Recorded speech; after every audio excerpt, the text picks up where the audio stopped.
이 시간 함께 나누실 말씀 사무엘상 2장 22절에서 26절까지의 말씀입니다. 구약성경 사무엘상 2장 22절에서 26절까지의 말씀. 구약성경 사무엘상 2장 22절에서 26절까지의 말씀. 구약성경 411쪽 사무엘상 2장 22절에서 26절까지의 말씀입니다.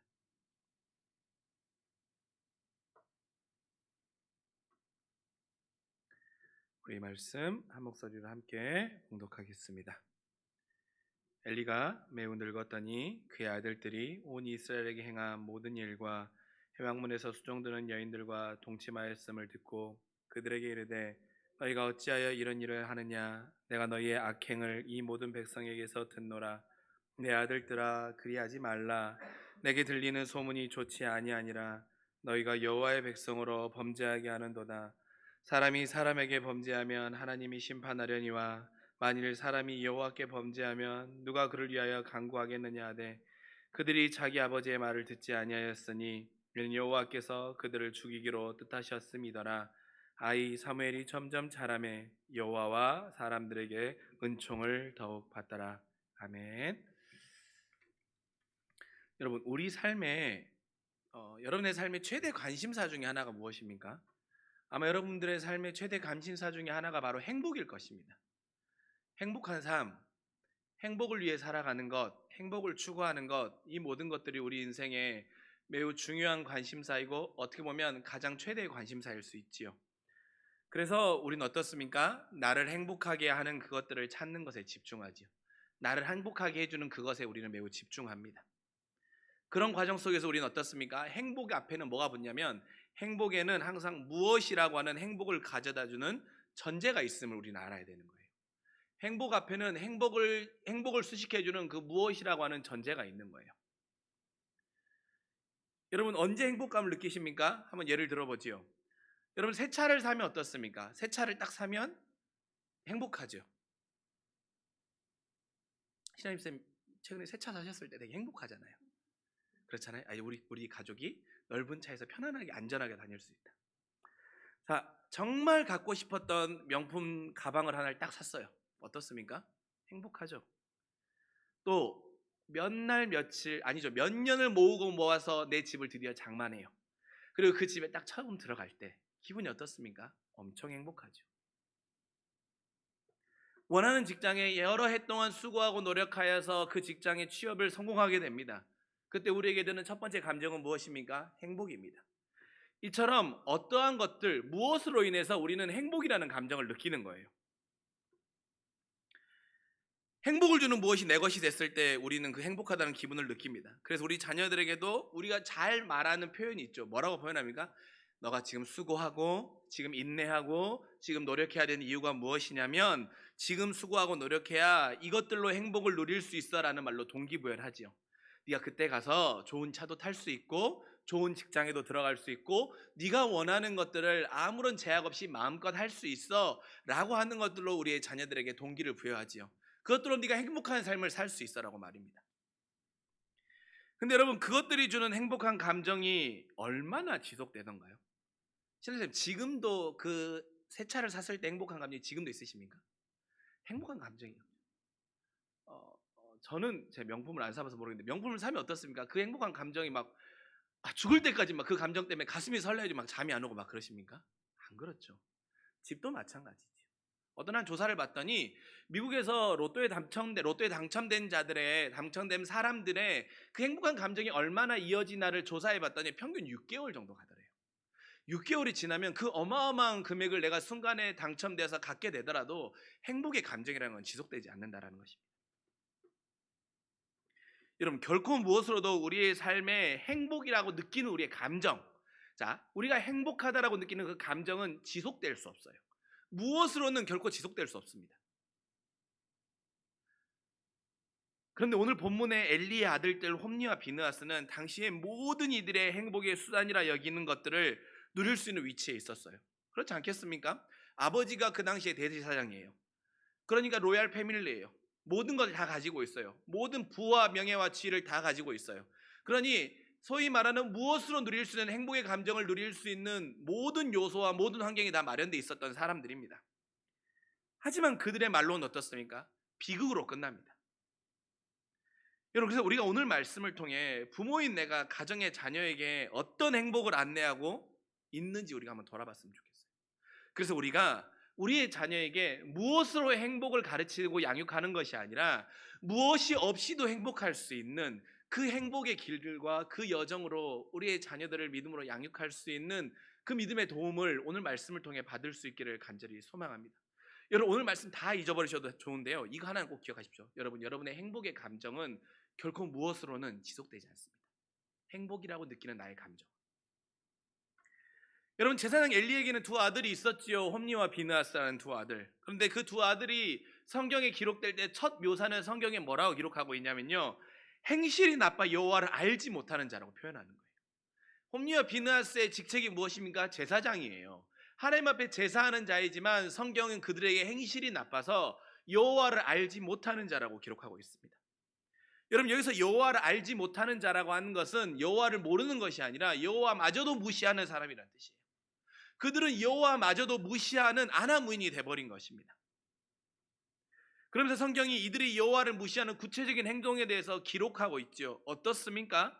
제사를 드리고 남은 고기를 삶고 있으면 갈고리를 가져와서 찔러가지고 걸리는 고기를 모두 자신의 몫으로 취하는 거예요.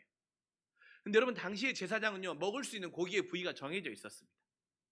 그렇기 때문에 갈고리를 가져다가 삶고 있는 중간에 찔러가지고 가지고 온다라고 하는 것은 말이 안 되는 거예요. 여러분, 생각해 보십시오. 갈고리로 찔러서 가져올 수 있는 고기의 부위는 어떻겠습니까? 살점이 많은 거예요. 부드러운 부분이에요. 사람들의 입맛을 매우 당기는 부분인 거예요. 그러니까 그런 행동을 하는 거예요. 하지만 제사장은 먹을 수 있는 고기의 부분이 정해져 있어요. 이뿐만이 아닙니다. 심지어는 어떻습니까? 아직 기름마저 태우지 않은 고기도 그들이 가져다 먹어버리는 거예요. 제사장께서 구우신 걸 좋아하니 삶기 전에 갖고 오라는 거예요. 근데 여러분, 기름을 아직 태우지 않은 것들은 어떤 의미가 있습니까? 당시에 제사를 드리면서 그 각을 떠서 기름을 태우는 이유는 무엇입니까? 그 제사의 제물을 바친 자의 희생의 제물로 기름을 태우는 역할을 하잖아요. 그런데 희생 제물로 드려지기도 전에 자기가 먼저 손을 대는 것입니다. 그리고 여러분, 제사장이요, 그 삶아진 고기를 먹는 이유가 무엇인지 아십니까? 그 고기를 먹음으로 인해서 그 사람의 죄를 대신 사해주는 그 의식임에도 불구하고 그들은 이 모든 걸 다 무시해버리는 거예요. 나의 입맛에 만족스럽고 나의 감각의 즐거움으로 인하면 여호와를 무시하는 것조차도 아무렇지 않게 행했던 것입니다. 심지어 어떻습니까? 회막 문 앞에서 수종드는 여인들과 동침하는 것도 아무런 꺼리낌 없이 하고 그것을 제재할 수 있는 사람이 아무도 없는 거예요. 회막에서 수종드는 여인이라는 것은 뭘 말하냐면, 그 당시에 말하면 음행을 하는 여인을 말하는 거예요. 근데 제사장이 그 여인들과 동침하는 것이 아무렇지 않은 겁니다. 여러분, 그렇다면 어쩌다가 엘리가 제사장임에도 불구하고 그 엘리의 아들들이 이 지경까지 이르게 된 걸까요? 여러분, 믿음의 가정 아닙니까? 사람들이 소위 말하는 대표적인 믿음의 가정이고 말씀을 가장 가까이 하는 그 환경에서 자랐던 그 두 아들이 어쩌다가 이렇게 망가져 버린 걸까요? 우리가 한번 그것을 믿음의 신앙의 교육의 관점에서 한번 접근해 봅시다. 엘리는 그 두 아들에게 무엇을 못 가르쳤습니까? 첫 번째로는 하나님보다 엘리가 자녀를 더 소중히 여겼기 때문에 그는 신앙교육에 실패한 거예요. 엘리는 분명해요. 하나님보다 그 두 아들을 더 귀하게 여겼습니다. 하나님이 엘리에게 나타나 뭐라고 말씀하십니까? 2장 29절에 말씀하셨지 않습니까? 내 아들을 나보다 더 중히 여겨 내 백성에 드리는 가장 좋은 곳으로 너희가 살지게 하느냐라고 책망하는 거예요. 너희가 살찌는 이유가 뭐냐? 하나님보다 내 아들을 더 소중히 여겼기 때문에 그들이 그런 무례한 행동을 한다는 거예요. 하나님은 알지 못하는 것처럼 행동한다라는 것입니다. 여러분, 세상에 자녀가 소중하지 않은 부모가 어디 있겠습니까? 모든 부모에겐 자녀가 소중하지요. 그래서 금쪽 같은 내 새끼가 작은 흠집이라도 나지 않았으면 하는 것이 부모의 마음입니다. 그러다 보면 어떻게 합니까? 내 자녀가 상처 하나도 없이 자랐으면 좋겠고 부족함도 없었으면 좋겠고 결핍도 없었으면 좋겠는 거예요. 왜? 결핍이나 부족함이 혹시 내 자녀 안에 감정의 결핍이나 감정의 부족함이나 그것들이 소위 말하는 트라우마로 나타나진 않을까라고 하는 염려 때문에 내 자녀, 이 금쪽 같은 내 자녀에게는 아무런 결핍도 아무런 부족함도 없었으면 하는 것이 부모 마음이에요. 그러면 어떻게 합니까? 내가 내 자녀의 모든 걸 다 채워주고 그것들을 모든 걸 채워주다 보니까 그 자녀를 소중히 다루는 거예요. 그러다 보면 어떻게 합니까? 적절한 결핍을 느끼는 상황마저도 부모가 먼저 알고 그걸 해결해 줘 버리는 거예요.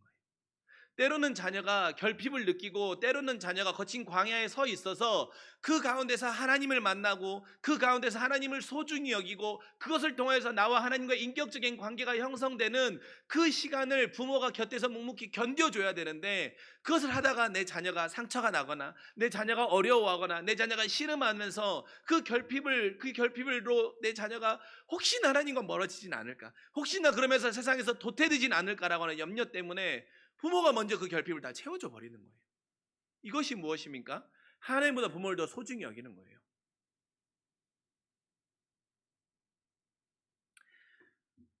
저도 그런 질문 많이 하는데 여러분 그런 질문 많이 하잖아요. 중학생이나 고등학생 되면 시험 기간에 주일에 교회 가는 것하고 학원 가는 것하고 뭘 선택해야 합니까? 라고 여쭤보면 그 질문에 대해서 쉽게 대답할 수 있죠. 그래도 교회 가는 것보다 학원 가는 거죠. 학원 가는 것보다 하나님 앞에 신앙으로 먼저 세워진 것이 중요하죠라고 여러분 그렇게 쉽게 답할 수 있어요. 그렇죠? 자, 그러면 우리 그 질문과 똑같은 맥락의 질문 한번 해볼게요. 장성 교사님, 아이가 이번 한 주만 교회에 빠져도 돼요. 빠져야 되는 상황이에요. 근데 그 애가 한 주가 교회에 빠지면 장성입생 가정에 1,000만 원을 줘요.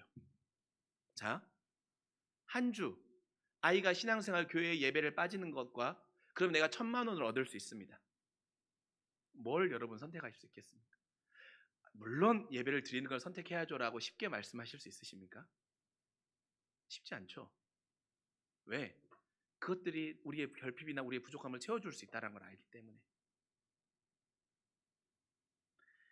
근데 그것들이 쌓이면 어떻습니까? 여러분, 주일날 학원 가는 것과 교회에 오는 것과의 우선순위와 주일날 한 번 빠지면 내가 1,000만 원을 받을 수 있는 것과 주일날 예배를 드리는 것과 우선순위는 똑같아요. 그런데 우리는 두 번째 질문을 맞이하면 사실 쉽지 않다니까요. 그런데 그것들이 자녀들에게 이렇게 흘러가다 보면, 또 내가 자녀의 부족함의 결핍을 내가 먼저 해결해 주다 보면 어떻게 됩니까? 자녀는 하나님보다 내 부모가 더 소중해지는 거예요. 심지어 세상의 물질이 더 소중해지는 거고. 근데 여러분, 저를 포함한 세상의 많은 부모들이 하나님보다 부모를 더 소중히 여기도록 자녀 교육을 하고 있어요. 여러분, 우리 스스로 모습을 철저히 돌아봐야 됩니다. 그렇게 되면 결국엔 엘리의 아들처럼 될 수도 있어요. 심지어 자녀보다 하나님을 더 소중히 여겨야 되는 거예요. 부모보다 하나님을 더 소중히 여겨야 되는 거예요. 세상에 하나님보다 더 소중한 것은 없음을 우리 자녀들에게 분명히 해줘야 되는 것입니다. 그리고 자녀가 때로는 결핍을 겪어야 되는 그 상황 가운데 진짜 부모는 견뎌줘야 돼요. 기다려야 돼요. 인내해야 돼요. 그래서 그걸 통해서 하나님을 만나면 그것이 자녀에게는 참다운 나로 성장하는 믿음의 2차 성징인 거예요. 왜 자꾸 자녀의 믿음의 2차 성징을 우리 스스로 빼앗아 버리냐는 것입니다. 그러면 안 돼요, 여러분. 자녀들이 사춘기를 겪어야죠. 믿음의 사춘기도 겪어야 된다니까요. 믿음의 사춘기를 겪을 수 있도록. 그래서 세상 그 무엇보다 하나님이 더 소중한 분임을 우리 스스로 우리 자녀들에게 그것을 막아버린 어리석은 실수를 우리 모두가 하지 않기를 간절히 소망합니다. 때로는 견뎌주십시오. 견디는 게 힘들 수도 있어요. 자녀가 아파하고 자녀가 힘들어하는 모습을 여러분 보기에 너무 가슴 아플 수도 있어요. 그러나 그것을 견뎌야 돼요.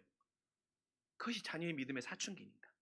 그래야 성숙한 나와의 하나님을 만나는 과정이 열리는 것입니다. 두 번째 무엇입니까? 엘리는요, 자녀들에게 두려운 대상을 심어주지 않았어요. 여러분, 자녀에게 두려운 대상을 심어주는 건 매우 중요합니다. 엘리의 두 아들 때는 하나님을 두려워하지 않을 뿐만 어떻습니까? 부모도 결코 두려운 대상이 아니에요. 오늘 본문을 보면 알 수 있지 않겠습니까? 엘리가 통곡을 하는 겁니다. 가슴을 치며 말하는 겁니다. 야, 너희 그러면 안 된다. 절대 그러면 안 된다.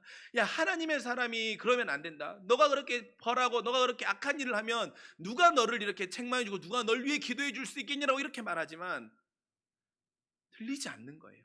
비웃음 치고 코웃음 치는 것입니다. 무엇입니까? 부모의 권위가 자녀에게 전혀 없는 것이죠. 여러분, 제가 여기서 두려운 대상을 심어주라고 하는 두려움은 공포를 말하는 것이 아닙니다. 권위자가 있어야 돼요. 자녀에게는 분명한 권위자가 있어야 되는 것입니다. 부모도 그러한데 그들이 하나님에 대해서는 전혀 영향력이 없죠. 부모의 권위도 안 쓰는데 어떻게 하나님의 권위가 설 수 있겠습니까? 부모는 하나님의 대리자인데. 여러분, 어느 날 우리가 한번 상상을 해봅시다. 어느 엘리의 자녀들이 제사를 지내는 거예요. 그런데 제사를 지내는 제사의 매뉴얼이 있지 않겠습니까? 그런데 이 매뉴얼대로 하지 않는 거예요. 자신의 편한 대로 하는 거예요. 그때 그러면 그 모습을 엘리가 지나가다 봤어요. 그럼 어떻게 해야 됩니까? 그 순간 엄히 가르쳐야죠. 단호하게 가르쳐야죠.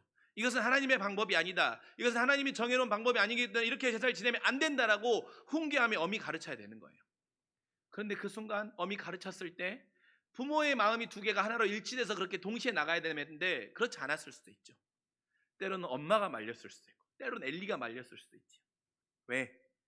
아까 말씀드렸던 것처럼 내 자녀가 너무 금쪽 같으니까 실수로 그랬겠지, 깜빡했겠지 하면서 말입니다. 근데 그것들이 반복되니까 결국엔 어떻습니까? 하나님께 먼저 드려지지도 않은 것들을 그들이 먹는 거에 서슴지 않게 되는 거예요. 거리낌이 없는 거예요. 여러분, 부모로서요, 아닌 건 아니라고 권위에 입각해서 말해주는 건 매우 중요합니다. 부모의 권위로 자녀는 하나님의 권위를 만나는 거예요. 부모의 권위가 하나님의 권위가 되는 거예요. 그런데 우리가 어릴 때 너무나도 쉽게 자녀들을 용인해 주면 어떻게 됩니까? 자녀는요, 잘하는 대상한테만, 나를 용인해 주고 나를 용인해 주는 대상한테만 잘하면 된다고 생각해요. 본인이 힘이 없을 때는, 본인이 어릴 때는, 연약할 때는 나를 용인해 주는 대상한테만 내가 잘하고 그 사람한테만 비유만 맞추면 된다고 생각해요. 그러나 어떻습니까? 성인이 되고 다 잘한 다음부터는 내가 그 사람한테 비유를 맞출 필요가 없는 거예요. 엘리 자녀들처럼 그렇게 해도 되는 것입니다. 그런 여러분, 부모로서 자녀에게 엄격한 권위를 부여하는 것, 부모로서 자녀에게 하나님의 말씀으로서 타협하지 말아야 될 것들에서 타협하지 않는 것, 이것은 부모가 꼭 지켜야 하는, 이것이 하나님이 여러분에게 맡기신 믿음의 기업을 지키는 것임을 기억할 수 있기를 간절히 소망합니다. 제가 2주 전에도 말씀드렸죠. 여러분의 자녀는 하나님이 여러분에게 잠시 잠깐 맡긴 기업이지 여러분의 것들이 아니에요. 하나님의 기업이기 때문에 여러분이 자녀들에게 하나님의 권위로서 그 두려움과 아닌 건 아니라고 하는 것을 지켜주고 타협하지 않는 모습, 이것이 바로 하나님이 원하는 모습인 거예요. 에이, 내가 그것들에서 좀 용인해 준다고 설마 내 자녀가 엘리의 자녀들처럼 되겠어? 여러분, 그거 아닙니다.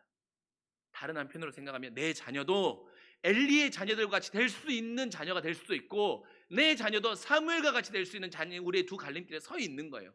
그러나 우리가 하나님에 대한 두려움과 부모에 대한 두려움, 그래서 그 권위자에 대한 믿음의 권위자나 가정의 권위자에 대해서 순종하는 것을 가르치지 않으면 결국 우리의 자녀들도 엘리의 자녀들처럼 될 수 있다라고 하는, 그것을 우리가 두렵게 엄격하게 엄히 우리가 받아들여야 될 것입니다. 마지막으로요, 엘리는 자녀에게 행복의 감정을 찾는 길을 잘못 알려줬어요. 행복의 감정을 찾는 길. 여러분, 홈리와 비느하스는 제사장으로서 도저히 할 수 없는 행동들을 서스름 없이 하지요. 근데 그럼 그것의 근본적인 원인은 무엇이겠습니까? 그 두 사람만 놓고 한번 보자고요. 홈리와 비느하스하고 하는 인격적인 그 인격체들이 왜 이런 행동을 서스름 없이 할까요? 물론 죄에 대해 무감각해지는 것이죠. 하나님을 무시하는 부분도 있지만 여러분, 무엇이겠습니까? 그걸 할 때 어떻습니까? 자, 여러분, 음식이 표현하는 건 무엇입니까? 먹어주는 식욕이지요. 식욕의 감각을 그것들이 채워주는 거예요. 내가 먹어야 될 것들이 정해졌는데 먹지 말아야 할 때 먹었을 때 내가 더 맛있는 거예요. 수육이 더 맛있습니까? 구운 고기가 더 맛있습니까? 구이가 더 맛있죠. 뭐예요? 내 행복의 감각을 찾는 것들이 점점 나의 본능과 관련된 것들인 거예요. 회막 여행과 동침하는 거 뭐 더할 나위 없죠. 자신의 쾌락의 감각을 채워지는 것. 자, 행복을 나의 쾌락과 본능으로 채우려고 하는 것들로 그들은 컸고 양육됐던 거예요. 무슨 말입니까? 엘리는 제사장이었다고 말했습니다. 모든 것들을 가지고 있고 모든 것들을 줄 수 있고 모든 것들을 해줄 수 있는 위치에 있던 사람이었던 거예요. 그러니까 자녀가 이것을 주었을 때 행복한 감정을 느낀다라고 하는 그 본능으로 즐거워하는 그 감정을 채워주는 일에 엘리가 너무나도 쉽게 해줬던 거예요. 근데 여러분, 아까도 말씀드렸죠. 행복의 감정은 오래 가지 않는다고. 여러분, 사람이요, 행복한 감정을 느끼는 것은 뇌에 보면 전두엽이라고 하는 곳에서 행복한 감정을 느낀대요. 근데 여러분, 인간의 뇌가 만들어질 때 가장 늦게 발달한 부분이 전두엽이 가장 늦게 발달했다고 합니다. 그러니까 생존이 필요한 시기에는 생존이 필요한 부분들이 더 많이 발달했지 않겠습니까? 근데 이 전두엽이 가장 늦게 발달한 거예요. 근데 이 전두엽이라는 부분이 행복의 감정을 가져다 주는 부분인데 이 전두엽은 자극에 더 강한 자극을 통해서 행복을 느끼는 기분을 유지하도록 만들어졌대요. 그러니까 그런 거예요. 옛날에 어릴 때는 어떻습니까? 어릴 때는 떡볶이 하나만 먹어도 행복하고 아이 집에서 친구들하고 마음껏 놀아도 행복한데 지금 그걸로 행복하지 않잖아요.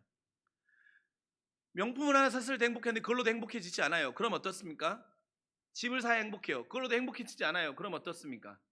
더 쾌락과 더 감각을 찾게 줄 수 있는 행복의 길을 찾다 보니까 어떤 사람은 약을 찾기도 하고 어떤 사람은 자기를 학대하기도 하죠. 가학하기도 하지요. 왜? 우리의 몸이 하나님이 만들 때 그렇게 만들어 놓으셨다니까요.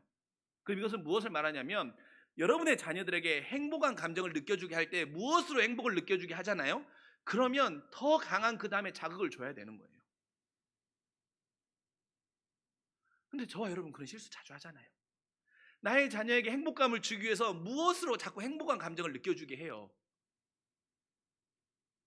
그 성경은 오늘 엘리의 두 아들의 모습을 통해서 우리에게 그것으로 행복을 채워주려고 하지 말라는 거예요. 그렇다면 여러분, 무엇으로 행복을 채워주지 않는 것, 그렇다면 무엇으로 우리가 우리의 자녀들에게 어디서 행복을 찾게 하겠습니까? 성경은 말하고 있지 않습니까? 내가 곧 길이요 진리요 생명이라고 말씀하시는 것입니다.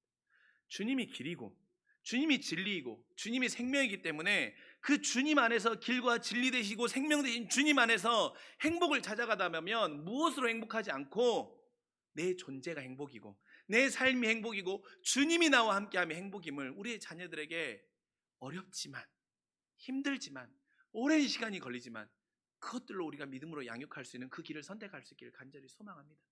그러면 우리의 자녀들이요 자신들이 성인이 되었을 때 인격적으로 섰을 때에도 내가 무엇으로 행복하는 삶을 위해 달려가는 것이 아니라 길이 되고 진리가 되고 생명이 된 주님으로 행복을 느끼기 때문에 주님을 원하고 주님을 위한 삶으로 달려가는 거예요. 그러면 사무엘 같은 삶을 살게 되는 것입니다. 그럼 여러분 오늘 말씀에 대조적으로 그럼 사무엘을 살펴보고 가야죠. 그렇다면 사무엘의 부모는 한나이지 않습니까? 한나는 사무엘을 어떻게 양육했을까요? 그래서 어떻게 그렇게 믿음의 자녀로 키웠을까요? 여러분 한나는 사무엘에게 첫째로는 기도의 맛을 알려줬습니다. 기도의 맛. 한나는 어떻습니까? 어려울 때마다 기도로 돌파하는 여인이었어요. 우리가 잘 알고 있지 않습니까? 그가 사무엘을 얻을 때도 그랬잖아요. 사무엘을 얻을 때도 그가 임신하지 못하니까 그가 눈물로 하나님 앞에 기도하지 않았습니까? 그러니까 하나님이 한나에게 뭐라고 하십니까? 내가 구하여 기도한 바를 여호와께서 내게 허락하셨다라고 말하고 있는 것입니다. 사무엘상 1장 27절이죠. 사무엘상 1장 27절에 보면 내가 기도하였더니 내가 구하여 기도한 바를 여호와께서 내게 허락하셨다라고 말하고 있는 것입니다. 또 여러분 우리가 말씀을 읽었지만 이 사무엘상 2장의 전반의 말씀 무엇입니까? 한나의 기도라고 하잖아요. 우리가 찬송으로도 고백하고 있는 것처럼 그 한나의 기도의 주제는 2절입니다. 거룩하고 반석이 되는 분은 주님밖에 없다라는 거예요. 그래서 그분이 높이기도 하시고 낮게도 하시고 부하게도 하시고 빈하게도 하신다라는 것을 한나는 강조하는 거예요. 그러니 한나는 기도하지 않을 수 없음을 고백하고 있는 것입니다. 어려움의 상황 가운데 기도로 돌파해서 기도의 응답을 경험하였고 그 기도의 응답을 경험하였기에 내가 하나님 앞에 나의 자녀를 드리는 것이 기쁨으로 드릴 수 있고 당연함으로 드릴 수 있고 또한 내가 기도로 응답하고 내가 기도로 확신하고 하나님을 인격적으로 만나서 그 하나님은 나를 높이시기도 하고 부하게도 하시고 나를 모든 자리에 올리시는 분이 하나님이신 그 거룩하고 반석이 되시는 분이 주님밖에 없다라고 고백하는 것입니다. 그렇게 모든 상황 가운데 기도로 응답하고 기도의 맛을 보는 한나의 모습을 보며 자랐던 사무엘은 어땠겠습니까? 그리고 그 사무엘이 엘리와 함께 성전에서 자라면서 어땠겠습니까? 기도에 응답되는 것들을 너무나도 많이 경험하고 보았던 것이죠. 그 대표적인 것이 사무엘상 3장의 말씀인 거예요. 하나님이 사무엘에게 말씀해 주시지 않습니까? 사무엘에게 음성으로 직접 말씀해 주는 거예요. 여러분 하나님이 누군가에게 음성으로 직접 말씀해 주실 때 그 음성에 대해서 듣지 못하는 사람도 있어요. 무엇입니까? 영적으로 깨어있지 않으면 듣지 못하는 거예요. 영적으로 깨어있다라는 건 무엇입니까? 기도하였던 훈련이 되어 있는 거예요. 기도하여서 하나님의 음성을 듣는 것이 나에게는 익숙함이고 나에게는 삶이 되어 있었던 거예요. 그러니까 기도함으로 하나님 앞에 뜻을 구하고 기도함으로 하나님께 길을 찾는 것이 사무엘의 평생의 삶의 삶이 됐던 것이죠. 그렇게 여러분 우리도요 우리의 자녀들에게 기도의 맛을 알려줘야 돼요. 기도의 맛을 알려준다는 건 무엇이냐면 기도하니 되더라. 기도하니 응답하여 주시더라. 기도하니 위로하여 주시더라. 기도하니 다시 일으켜 세워주시더라. 기도하니 몰랐던 나의 길을 하나님께서 열어주시더라라고 하는 것을 우리의 자녀들이 경험케 해줘야 돼요. 그러면 기도의 맛을 아는 거예요. 왜? 기도의 응답을 경험했으니까. 하나님이 내가 기도하였더니 하나님이 내게 응답해 주신 그 기도의 경험이 있잖아요. 그러면 하나님 앞에 기도하지 않고는 견딜 수 없게 되는 거예요. 기도하면 어떻습니까? 그러면 하나님께 묻게 되는 거잖아요. 물으면 어떻습니까? 하나님이 선한 길을 인도해 주시잖아요. 그러면 사무엘 같은 삶을 살게 되는 겁니다. 제가 언젠가도 금요기도에 한번 말씀드린 적이 있었어요. 뭐냐면 제가 어린 시절에 초등학교도 가기 전이었던 거예요. 그때 이제 저희 집에서 매일매일 가정 예배를 드리고 저녁에 기도할 때 기도하는데 그때는 몰랐어요. 그때 여러분 믿을 수 없겠지만 그 당시 제가 초등학교 입학하기 전에 목포에는 아파트가 없었습니다. 아파트라는 건물이 없었어요. 그리고 그 당시 저희 집에 TV도 없었으니까 저는 아파트라는 건물을 태어나서 한 번도 본 적이 없었던 거죠. 근데 기도하는데 그 당시에 저희가 조그만 단칸방에 살았거든요. 근데 그래서 기도하는데 하나님이 저에게 이제 제가 하나님 앞에 그렇게 기도했겠죠. 어린 시절 하나님 우리도 좋은 집에 살고 싶어 이렇게 기도했던 것 같아요. 구체적인 기도의 내용은 기억이 안 나는데 그런데 기도하는데 제 아직도 기억에 명확히 남아있는 건 뭐냐면 하나님이 제가 기도하는데 저에게 환상처럼 보였던 게 뭐냐면 지금의 아파트의 모형을 보여준 거예요. 그리고 이제 가정예배 끝나고 엄마 아빠하고 이제 그런 이야기를 나눈 겁니다. 내가 그런 걸 봤어 라고 했어요. 그런데 정말로 몇 년 있다가 저희가 들어갈 수 없는 형편과 환경이었는데 도저히 갈 수 없는 환경이었는데 저희가 아파트에 입주하게 된 거예요. 그때 저는 기도하니 되더라를 경험한 겁니다. 어린 시절에 기도하니 되더라. 어찌 보면 제가 목사가 되는 과정 중에 제 인생의 중요한 경험 중에 하나예요. 여러분의 자녀에게도 기도하면 되더라라는 경험을 시켜주셔야 돼요. 기도하면 되더라. 기도하면 시험을 잘 보더라. 뭐 이런 것도 좋지만 이런 거 말고 기도하면 되더라. 그럼 아이들이 엄마 내가 기도했는데 하나님 왜 나 시험 못 보게 했어? 라고 할 수 있잖아요. 그런데도 여러분 그래도 기도하면 되더라는 경험을 해줘야 돼요. 자, 그래도 우리 다 계속 기도해보자. 포기하지 말자. 기도하면 하나님 너에게 지혜를 주실 거야. 그럼 하나님 분명히 지혜를 주십니다. 여러분 자녀에게 기도의 맛을 알려주십시오. 그럼 여러분의 자녀들이 사무엘과 같은 자로 성장할 줄 믿습니다. 마지막으로 구별된 자의 기쁨을 알려주셨습니다. 한나는 사무엘에게 구별된 자의 기쁨을 알려주었어요. 여러분 사무엘은 부모의 서원에 따라서 엘리와 함께 여호와를 섬기는 일을 합니다. 무엇이죠? 성전에서 구별된 자로 살아가는 거예요.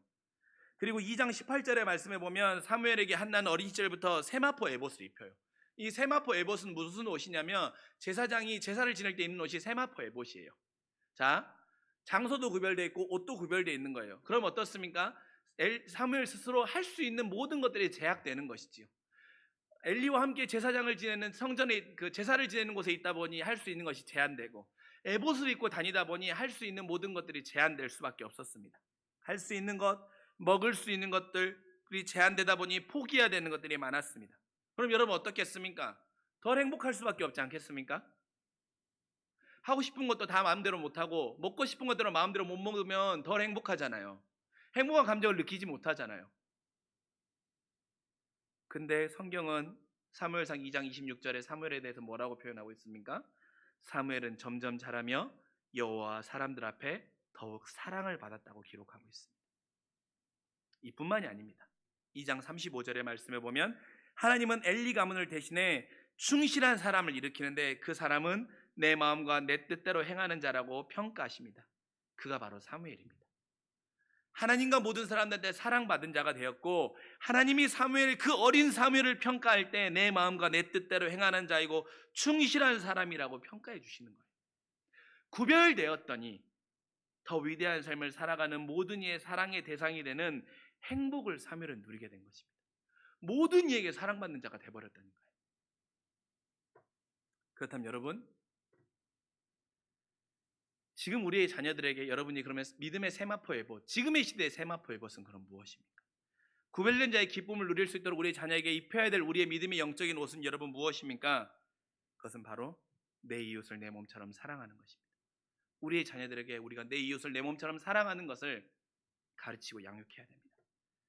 내 이웃이 내 친구가 경쟁자가 아니라 사랑의 대상으로 여기는 마음과 태도를 심어주는 것이 우리의 자녀들에게 세마포 에봇을 입히는 일입니다. 내 이웃을 위하여서 그렇게 내가 구별되어 참을 수 있고, 내가 구별되어 세마포의 옷을 입었기에 포기할 수도 있고, 때로는 내가 세마포의 옷을 입었기 때문에 아닌 것에 저항할 수도 있으며, 진리의 편에 서는 것을 알려주고 응원해주는 삶, 그것이 바로 우리가 부모로서 자녀에게 지금 구별된 자의 삶을 가르치는 것입니다. 나의 성공을 위하여서 나의 경쟁자를 밟으라고 하지 않고, 너의 행복한 자극의 감정을 위해서는 모든 걸 다 포기하지 말고 다 누리라고 하지 않고, 세상에 소위 말하는 잘 나가는 스펙을 얻기 위해서는 저항보다는 옳지 않은 것에도 순응하는 법을 우리가 가르치지 말고, 아니 그것들에서 무기 나오지 말고 우리 아이들에게 영적인 세마포스를 입혀야 돼요. 그럴 때 우리의 자녀들이 여호와 앞에 사랑받는 자, 모든 이들 앞에 사랑받는 자, 하나님이 내 자녀를 평가할 때 충실한 자이며 내 마음과 내 뜻에 합한 자라고 하나님이 평가해 주시는 것입니다. 그럼 그 자녀는 세상에서 모든 사람들이 닮고 싶은 자가 되는 것입니다.